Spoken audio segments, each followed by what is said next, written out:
Écoutez, c'est extraordinairement chaleureux. Olivier Mony fait ça très bien. Il a lu les livres, il pose des questions judicieuses.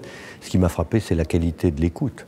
Ça, c'est très impressionnant. Le silence, que je crois bienveillant de la part de ce public, qui était... Il y avait du monde, hein. Moi, je trouve ça formidable.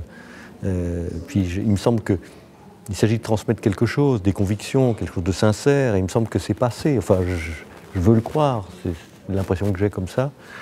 Donc non seulement il faut poursuivre, mais peut-être intensifier. C'est un très beau travail que vous faites. Moi, j'essaie de dire, très modestement, ou de faire dire, il n'y a rien.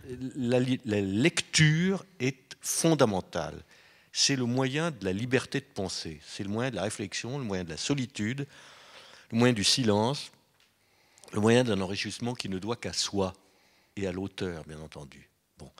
Si par-dessus le marché, en dehors de la lecture, on accède à l'art littéraire, à ce qu'on appelle la littérature, tant mieux. Je suis tout à fait pour la littérature, mais ce n'est pas mon premier propos. Mon propos, il est beaucoup plus basique que ça, et beaucoup plus modeste. C'est que rien ne remplace l'appropriation d'un texte par son lecteur. Et je me fous de savoir s'ils lisent le bouquin dont j'ai parlé ou dont j'ai reçu l'auteur.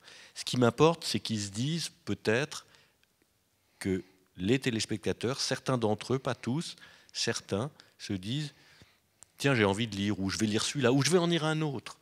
Peu me chaud. Ce qui compte, c'est pour moi la primauté absolue de cette chose qui est le livre, qui est un objet magnifique, qui a pratiquement pas changé depuis que Gutenberg l'a fabriqué au XVIe siècle, et qui reste